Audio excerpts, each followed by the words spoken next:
예배자들 인사 한번 나눌까요? 잘 오셨습니다. 축복합니다. 한번 인사 나누시죠.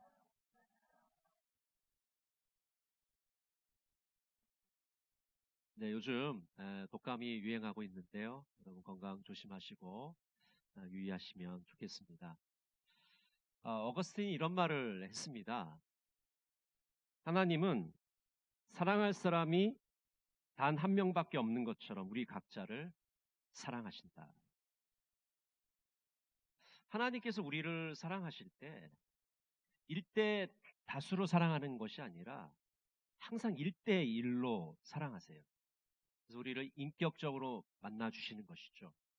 그러니까 인격적으로 만난다는 것은 뭐 이렇게 점잖게 젠틀하게 만난다는 그런 뜻이 아니라 이 세상의 지구상에 나 혼자밖에 안 남아 있는 것처럼 그렇게 나를 사랑해 주시고 나를 만나 주신다는 뜻을 갖고 있는 겁니다. 그래서 나를 깊게 사랑하시고 나를 넓게 사랑하시고 나를 뜨겁게 사랑하시는 바로 그것이 하나님의 사랑입니다. 어느 날 어떤 기자가 유명한 신학자 칼바르트에게 와서 이런 질문을 했어요. 선생님께서는 수많은 책을 쓰시고 또 수많은 학생들을 가르쳤는데 이 선생님의 이 사상을 정말 심플하게 한마디로 줄인다면 어떻게 되겠습니까? 그걸 한 말씀 해주십시오라고 기자가 질문을 했을 때 칼바르트가 이렇게 대답을 했습니다. Jesus loves me. Yes, I know. 예수님이 나를 사랑하십니다. 내가 그것을 압니다. 칼바르트에게 있어서 최고의 사상은 예수님이 그를 사랑한다는 거고 그것을 자신이 아는 것이라고 말하고 있는 것입니다. 리오레 목사는 이렇게 말했습니다. 인생에서 가장 중요한 것은 성공이나 성취가 아니라 관계다. 삶의 목적은 하나님을 사랑하고 사람을 사랑하는 것을 배우는 것이다. 삶에서 사랑을 빼면 아무것도 남지 않는다. 여러분, 우리 그리스도인들의 삶의 목적은 무엇일까요? 돈 많이 벌어서 다른 사람 앞에서 떵떵거리면서 살아가는 겁니까? 우리들의 삶의 목적은 하나님을 사랑하고 사람을 사랑하는 것을 배워 나가는 것입니다. 우리의 삶에서 사랑을 빼버리면 아무것도 남지 않는 것이죠.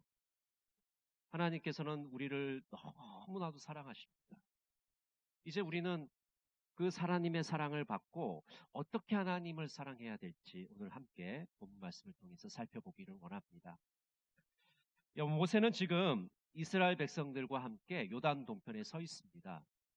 하나님께서는 모세를 통해서 하나님의 규례와 법도를 지키라고 말씀하십니다.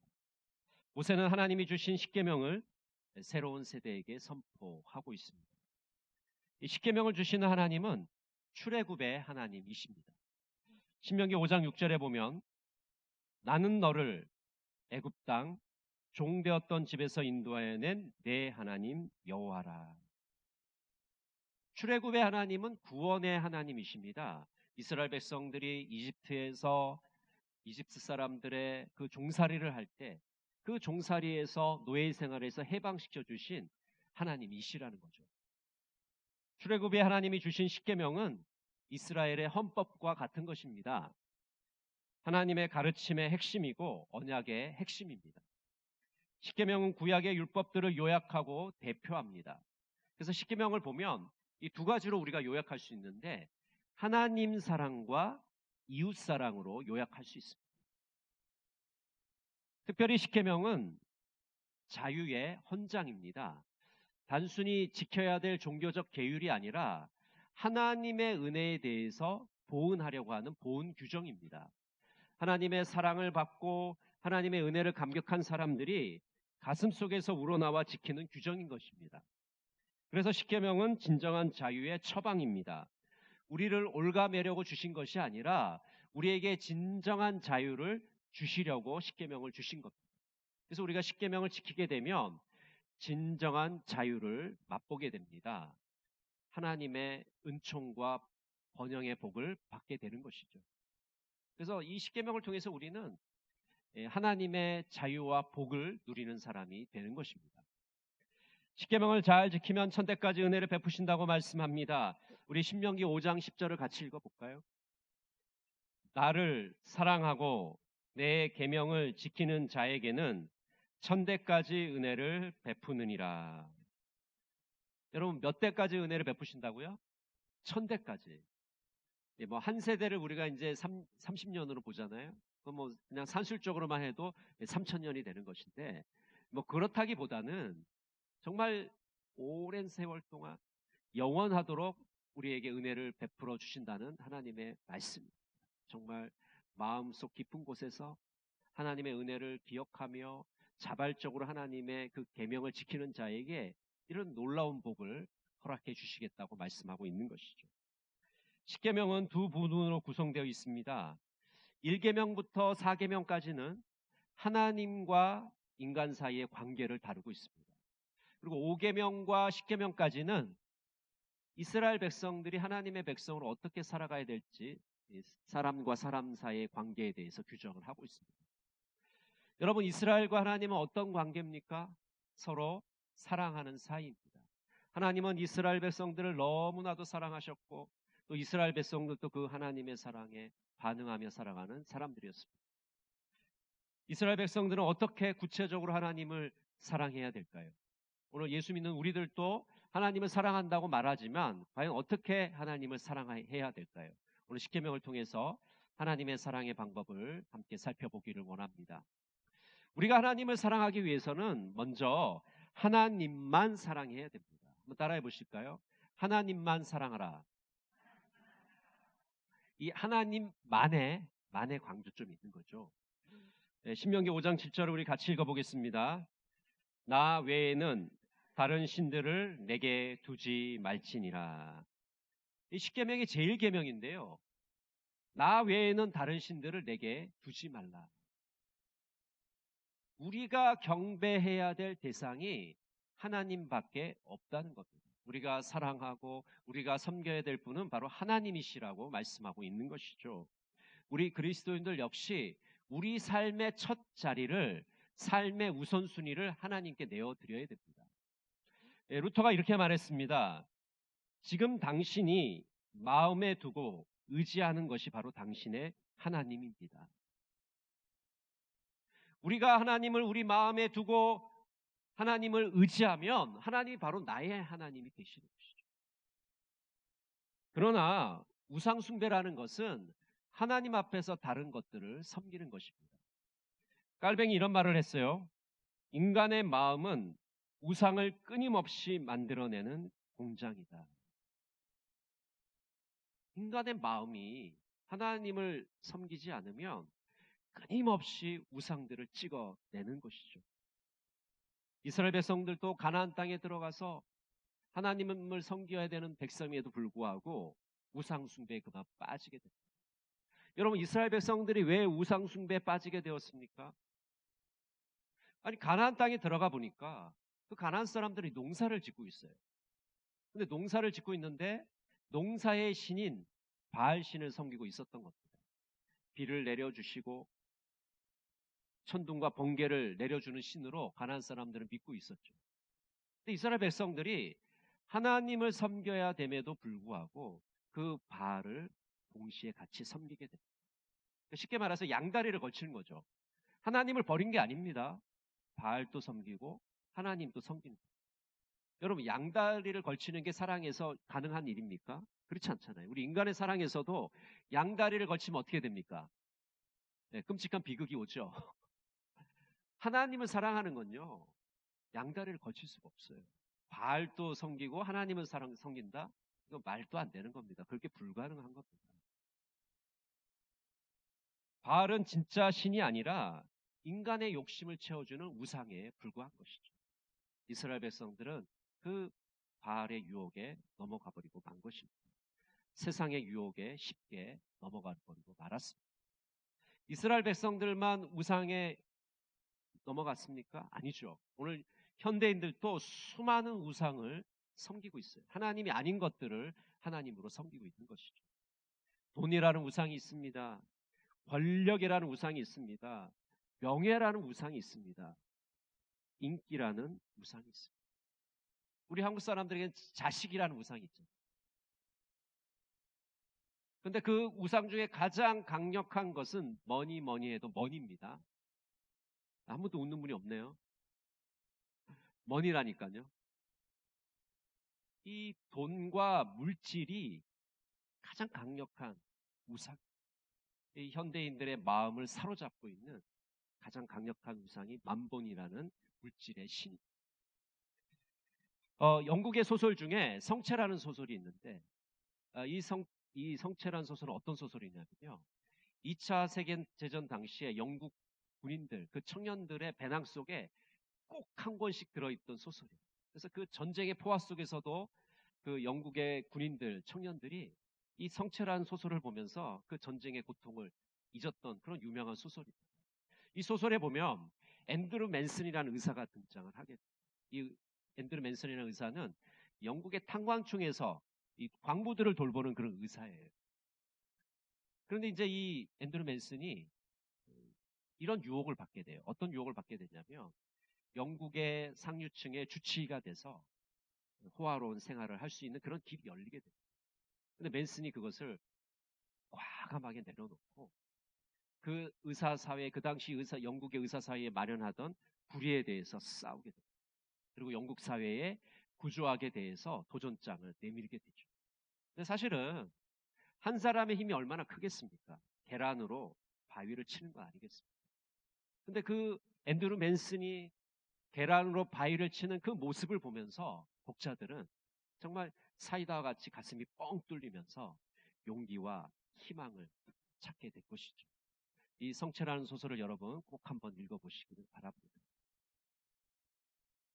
세상의 그 유혹에 대해서 앤드류 맨슨이 그것을 그 유혹의 우상이라는 것을 이겨나가는 그 모습을 통해서 우리가 하나님의 사람의 모습을 우리가 발견하게 되는 것이죠.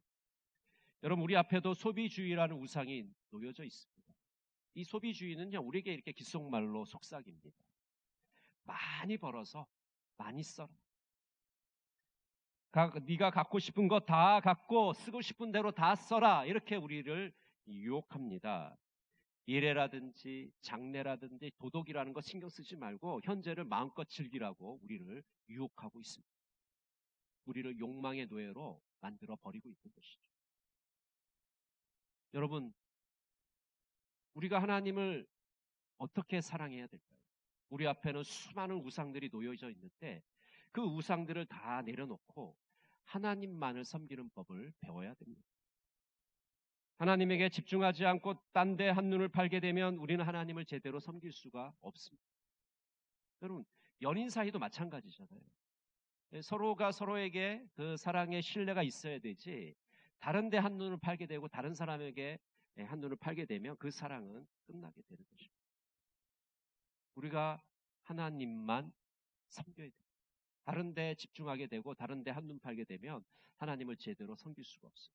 그래서 오늘 본문에 뭐라고 하나님이 말씀하시면 나는 질투의 하나님이다. 질투하는 자다. 이렇게 말씀하죠.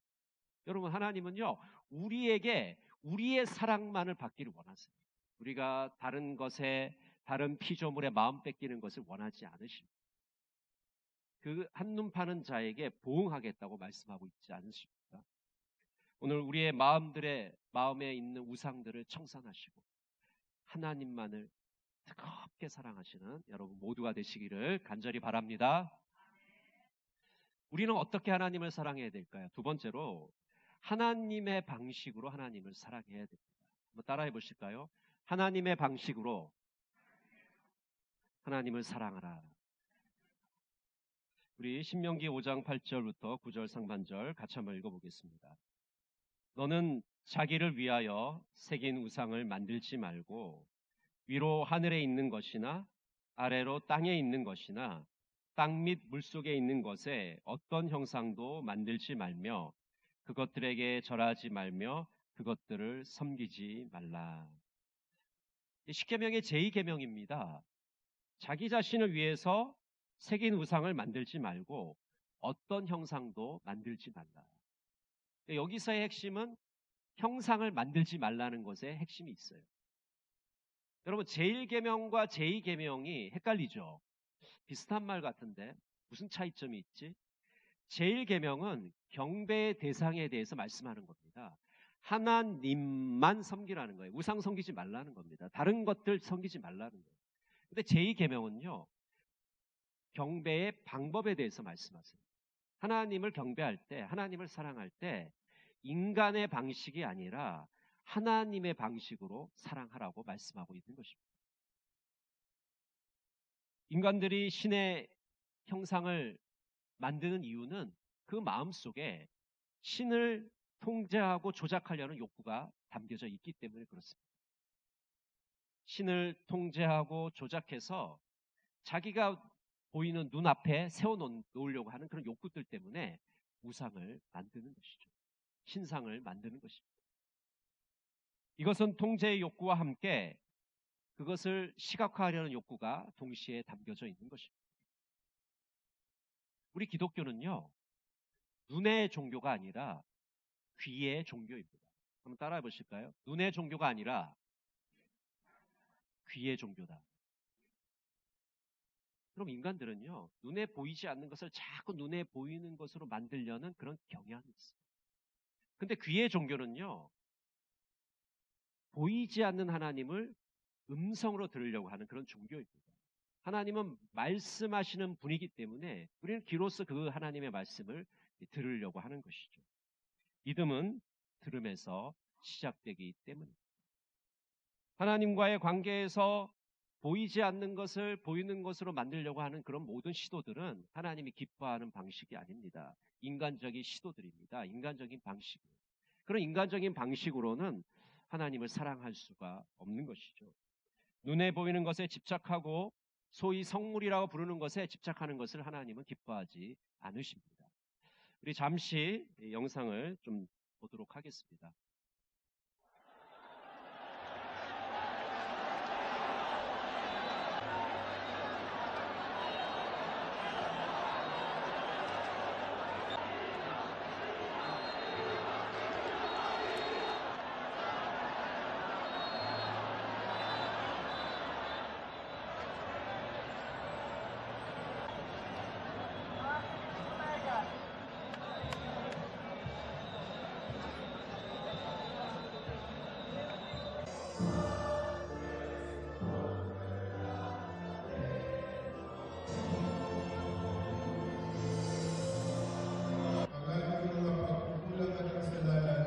Ang hinihiling ko kasi, gumaling yung asawa ko sa kanyang sakit.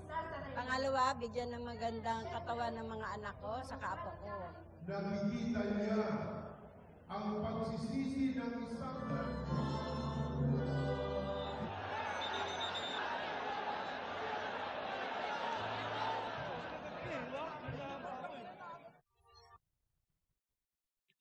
예, 여러분, 이 행진은요, 필리핀에서 가장 많은 사람들이 모이는 최대 인파가 모이는 검은 예수 행진이라는 그런 행진이에요. 근데 여러분, 이 영상에서 보시면 사람들이 막 수건을 던지잖아요.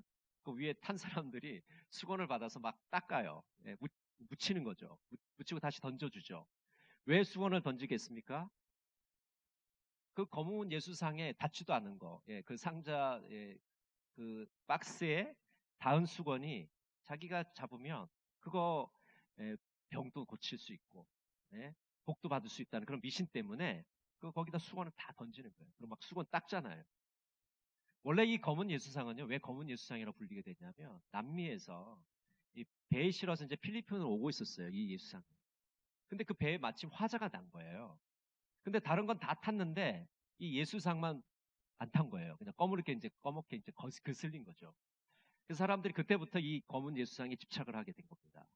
이게 되게 뭐라도 된 것처럼 생각한 거죠. 그래서 매년 행진을 이제 7km 행진을 하게 되죠. 그래서 사람들이 수건을 던져서 닦아서 받기도 하고 뭐 너무 사람이 많으니까 가까이 갈 수도 없어요. 그래서 이 경찰이 막 줄을 쳐놓거든요. 근데 그 줄도 만지면 거기서 무슨 뭐가 나는 것처럼 또 줄을 서로 만지려고 그래가지고 막 사람들이 다치고 막 죽기도 하고 이런 일들이 매년 이제 벌어지고 있는 것이죠. 여러분, 물건에 마술적인 힘이 있을까요? 그럼 물건은요, 물건일 뿐입니다. 이 예배당에 있는 물건도 마찬가지입니다. 우리가 성물이라고 부르지만은 하나님의 임재가 나타나고 하나님을 예배하는데 쓰여지기 때문에 우리가 성물이라고 부르는 것이지, 이 물건 자체에 거룩함이 있는 게 아닙니다.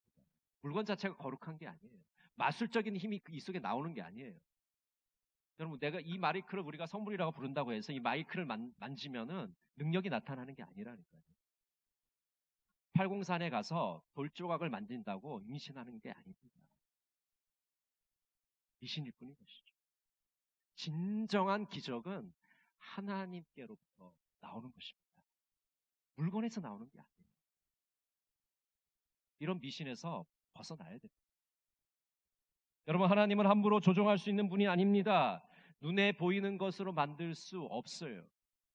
눈에 보이는 형상으로 만들어진 것은 하나님이 아닙니다. 거짓된 허상일 뿐입니다. 하나님은 말씀으로 임재하시는 분입니다. 신명기 4장 36절은 이렇게 말씀합니다. 여호와께서 너를 교훈하시려고 하늘에서부터 그의 음성을 내게 듣게 하시며 땅에서는 그의 큰 불을 내게 보이시고 내가 불 가운데서 나오는 그의 말씀을 듣게 하셨느니라.